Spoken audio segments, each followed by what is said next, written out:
গাজা যুদ্ধবিরতি চুক্তি লঙ্ঘন করে রাফাহ শহরের পূর্বাঞ্চলে বিমান হামলা চালিয়েছে ইসরায়েল। এতে হামাস পরিচালিত পুলিশ বাহিনীর 3 সদস্য নিহত হয়েছেন বলে জানিয়েছে গাজার স্বরাষ্ট্র মন্ত্রণালয়। তাদের অভিযোগ, গত 19 জানুয়ারি থেকে চলমান যুদ্ধবিরতির সুস্পষ্ট লঙ্ঘন।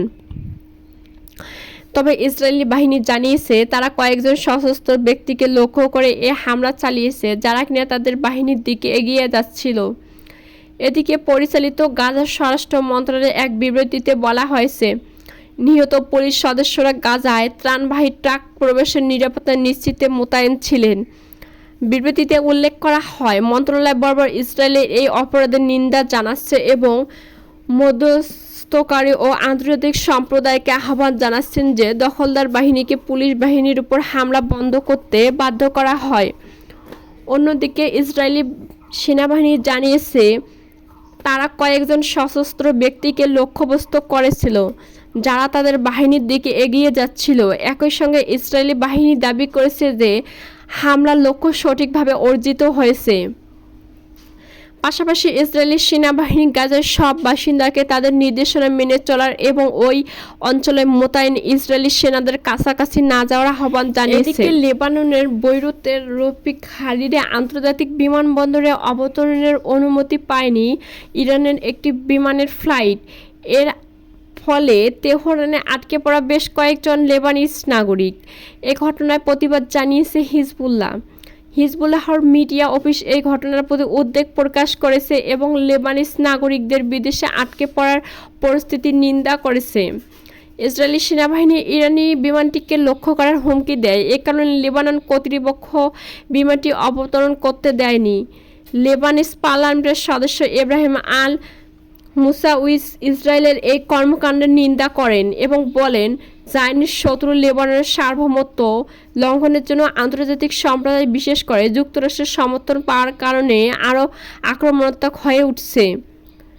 তিনি সকল লেবানিজ নাগরিককে এই কর্মকাণ্ডের বিরুদ্ধে প্রতিবাদ জানাতে আহ্বান জানিয়ে বলেন, আন্তর্জাতিক সংস্থাগুলোকে রাফিক হারিরি আন্তর্জাতিক বিমানবন্দরে ইসরায়েলি হামলা প্রতিরোধে দায়িত্ব পালন করতে হবে।